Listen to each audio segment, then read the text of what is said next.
আমাদের প্রত্যেকটি আম গাছই মুকুল ফোটা শুরু হয়ে গেছে।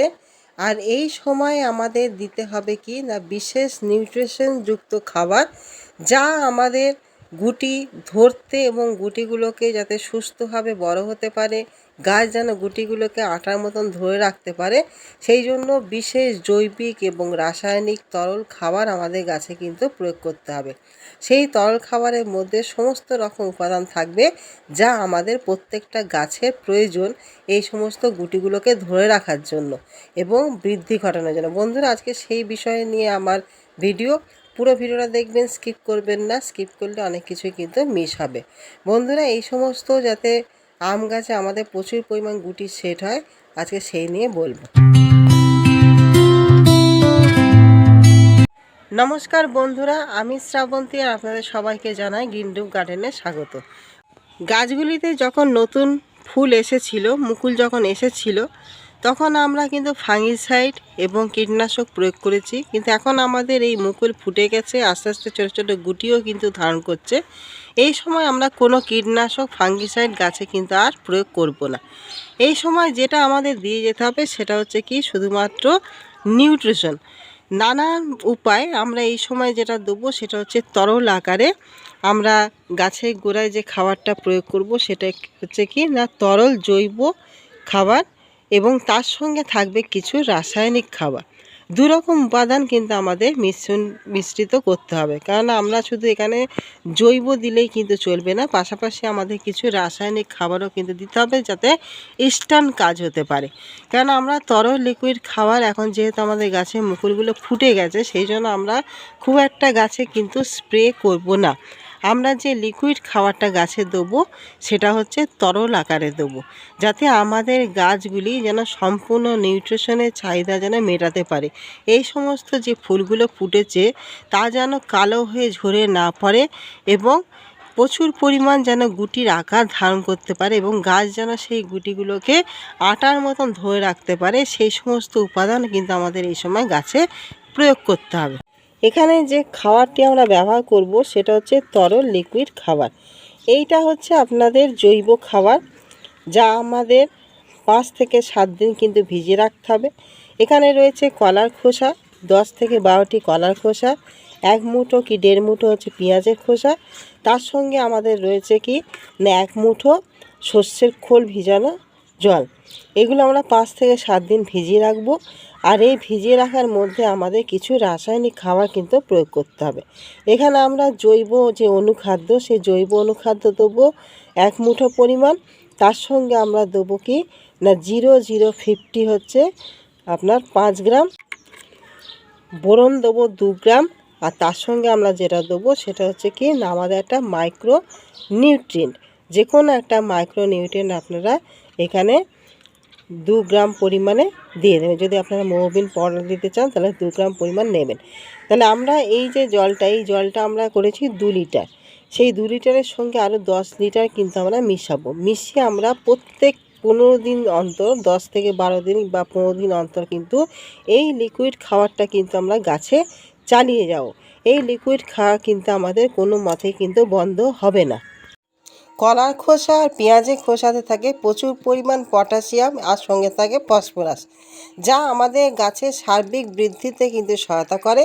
আর পটাশিয়াম আমাদের গাছকে রোগমুক্ত করবে। আর এই সমস্ত যে ফুলগুলো ফুটছে, ফুল থেকে এই গুটি সেট হতেও কিন্তু প্রচুর পরিমাণে দরকার আমাদের পটাশিয়ামযুক্ত খাবার, তার সঙ্গে ফসফরাস। আর ফসফরাস আমাদের শিকড়ে বৃদ্ধি ঘটাতে, শিকড়কে সুস্থ ভালো রাখতেও কিন্তু প্রচুর পরিমাণে সহায়তা করবে। আর পাশাপাশি আমাদের যে মাইক্রো নিউট্রিয়েন্ট দেবো, সেই মাইক্রো নিউট্রিয়েন্টেরও চাহিদা আমাদের খুবই দরকার, যেখানে বোরন আর জিঙ্কের ব্যবহার সবথেকে বেশি প্রয়োজন। তার সঙ্গে থাকবে আমাদের ক্যালসিয়াম, ম্যাগনেসিয়াম, আর হচ্ছে তার সঙ্গে আমাদের নানান রকম মাইক্রো নিউট্রিয়েন্টের চাহিদা, যা আমাদের এই সমস্ত ছোট ছোট যে দানাগুলো সেট হয়েছে, এই সমস্ত দানাগুলোকে বৃদ্ধি ঘটাবে এবং সুন্দরভাবে গড়ে তুলবে। সেই জন্য আমাদের এই তরল খাবার, যেটি তরল খাবার আমরা তৈরি করব, সেটা কিন্তু আমাদের দিয়ে যেতে হবে সারাক্ষণ। যে আমাদের গাছে যে গুটিগুলো এই যে হচ্ছে, এগুলো যখন আমাদের মার্বেল আকার ধারণ করবে তখন আমরা গাছে জৈব খাবার, যেটা জৈব আমাদের মিক্সড খাবার, সেই খাবারটা আমরা গাছের গোড়ায় প্রদান করব মাসে একবার, যার মধ্যে হাড় গুঁড়ো, শিংকুচি, সর্ষের খোল, তারপর আপনার লেদার মিল, তারপরে নানা রকম জিয়ার দানা, তার সঙ্গে আমাদের কম্পোস্ট থাকবে, সেখানে ভার্মি কম্পোস্ট, কার্বন কম্পোস্ট যেটাই হোক, যেটা আমরা সাধারণত যে জৈব মিক্সড খাবার আমরা তৈরি করি, সেই মিক্সড খাবার আমরা গাছে গোড়ায় দেবো মাসে একবার। কিন্তু আমাদের এই তরল খাবারটা কিন্তু কন্টিনিউ চালিয়ে যেতে হবে, যাতে আমাদের গাছগুলো যেন সম্পূর্ণভাবে পুষ্টির চাহিদাটাকে মেটাতে পারে, আমাদের এই সমস্ত যে গুটিগুলো ধরেছে এগুলো যেন বৃদ্ধি পেতে পারে। তার সঙ্গে আমাদের দিতে হবে কি না, ক্যালসিয়াম। আর এই ক্যালসিয়ামের মধ্যে যেটা আমরা পাবো সেটা হচ্ছে, কতগুলো ডিমের খোসা নেবেন, 10 থেকে 12টা ডিমের খোসা আপনারা 500 গ্রাম জলে বয়েল করে নেবেন। সেই জলটা ঠান্ডা করে আপনারা এই লিকুইডের মধ্যে ঢেলে দেবেন, যাতে করে আমাদের ক্যালসিয়ামের অভাব যেন দূর হতে পারে। কেন ক্যালসিয়ামের অভাবেও কিন্তু আমাদের এই সমস্ত গুটি কিন্তু ঝরে যায়। এই সমস্ত খাবার কিন্তু আমাদের কন্টিনিউ চালিয়ে যেতে হবে সবসময়, 10 থেকে 12 দিন অন্তর আপনারা এই খাবার কিন্তু এই তরল যে জৈব বা রাসায়নিক মিশ্রিত যে খাবার সেটা আপনারা কিন্তু দেবেন। আর জৈব যে আমাদের মিক্সড খাবার সেটা মাসে একবার গাছের গোড়া দেবেন। যদি আপনাদের 20 ইঞ্চির টব হয় তাহলে আপনারা 1.5 মুঠো দেবেন, আর যদি তার নিচের টব হয় তাহলে 1 মুঠো পরিমাণে দেবেন। পাশাপাশি আমাদের জলের ব্যবস্থাপনাটাকেও কিন্তু ঠিকঠাক রাখতে হবে, যাতে করে আমাদের জলের ঘাটতি যেন গাছগুলোতে না হয়। কারণ আমাদের গাছের গোড়া যদি শুকিয়ে যায় তাহলে আমাদের এই সমস্ত ফুলের বোটা বা এই যে ছোট ছোট যে গুটিগুলো ধরেছে এর বোটাগুলো কিন্তু শুকিয়ে যাবে, ঢুলে পড়বে, তা আমরা কোনো কিছুতেই কিন্তু আর ঠিক করতে পারবো না। সেই জন্য জল আমাদের সঠিক মাত্রায় দিয়ে যেতে হবে, যাতে অতিরিক্ত জল যেন না হয়। কারণ অতিরিক্ত জল হলে শিকড় ক্ষতিগ্রস্ত হবে, তখন আমাদের ফুল আর এরকম গুটি ঝরে পড়বে। আর যদি মাটি শুকিয়ে যায় তখনও কিন্তু আমাদের গাছের কিন্তু এই সমস্ত গুটিগুলো ঝরে পড়বে। সেই জন্য জলটাকে অতি অবশ্যই আপনাদের দেখতে হবে সঠিক মাত্রায়। আর সারাদিনের সানলাইটে অবশ্যই গাছগুলো রাখতে হবে। তবে আপনাদের যখন যখন গুটিগুলো সেট হবে সেই সময় কিন্তু আপনারা সকাল বিকাল করে আপনারা ঠান্ডা জলে কিন্তু স্প্রে করবেন। ঠান্ডা জলে স্প্রে করতে পারলে আমাদের এই সমস্ত যে বোটাগুলো আছে, যে ফলগুলো ধরেছে এর বোটাগুলো কিন্তু শক্ত হবে, মজবুত হয়ে যাবে, সেগুলো ঝরে পড়ে যাওয়ার ভয় কিন্তু অনেকটাই কমে যাবে। সেই জন্য ঠান্ডা জলে স্প্রে যদি আপনারা সকাল বিকাল করে করতে পারেন তাহলে খুবই ভালো কিন্তু কাজ দেবে।